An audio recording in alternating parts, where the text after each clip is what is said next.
एक समय था, द्रौपदी को पता चला कोई बहुत पहुँचे हुए संत आए हुए हैं और उनके दर्शन करने के लिए जाना चाहिए। तो द्रौपदी तैयार हुई, उनके दर्शन के लिए गई। जो संत आए हुए थे वे संत थे वेद व्यास जी, और कोई नहीं थे वेद व्यास जी। वेद व्यास जी के पास गई, कहा महाराज आप मुझे मेरा भविष्य क्या है?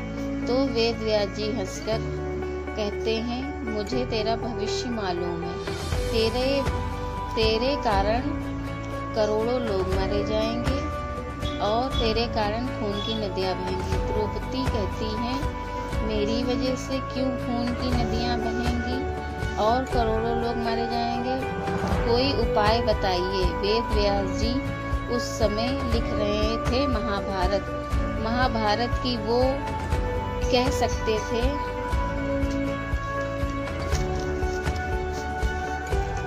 वो तो होगा ही, परंतु फिर भी वो दयालु हैं। वो द्रौपदी से कहते हैं ठीक है, मैं तेरे को बताता हूँ।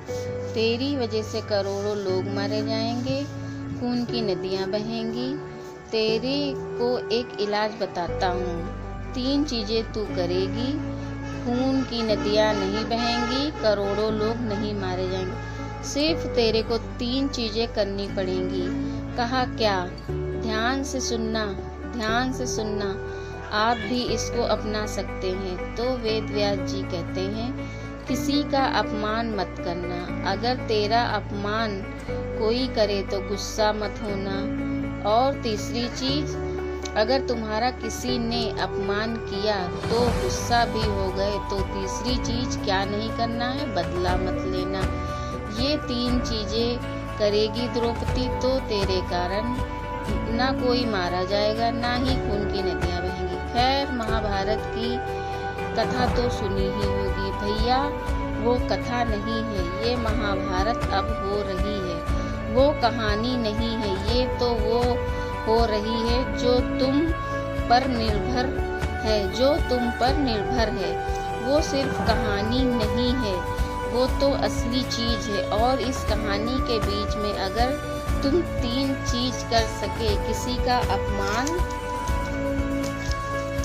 नहीं करोगे, कोई तुम्हारा अपमान करेगा तो उस पर तुम गुस्सा नहीं होगे, तो बदला मत लेना।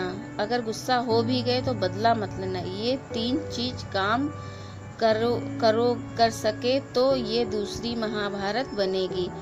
इसमें लड़ाई नहीं होगी, सिर्फ ज्ञान होगा, इसमें आनंद होगा, इसमें सब लोग मिलकर रहते हैं।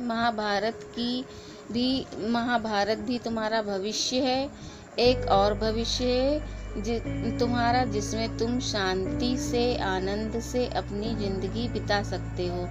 ये भी संभावना है।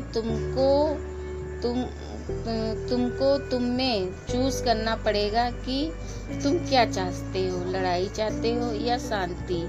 जब तक तुम अपनी जिंदगी के अंदर ये संकल्प नहीं करोगे कि तुमको क्या चाहिए, ये महाभारत की लड़ाई एक दिन नहीं, दूसरे दिन नहीं, तीसरे दिन नहीं, चौथे दिन भी होती रहेगी, 5वें दिन भी होती रहेगी। जब से उठोगे और बैठोगे तब तक, सुबह से लेकर शाम तक ये महाभारत की लड़ाई होती रहेगी। तुम्हारे हर दिन जब तक तुम्हारा श्वास ये पूरा नहीं होगा, 3 चीज पर ये वही कर सकता है जिसकी भुजाओं में नहीं, जो अपने आत्मबल को समझता है। एक बल ये है, एक बल में और एक बल के अंदर। ये बल तुम उठक बैठक करके बना सकते हो, परंतु फिर भी एक समय आएगा कि ये बल तुम्हारा काम नहीं करेगा। परंतु अंदर का बल, जो बल है आत्मा का बल है, अगर उसमें तुम ताकतवर हो तो वो ऐसा बल है कि तुमको बलवान बनाएगा।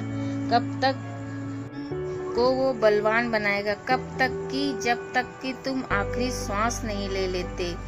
वो है असली बल।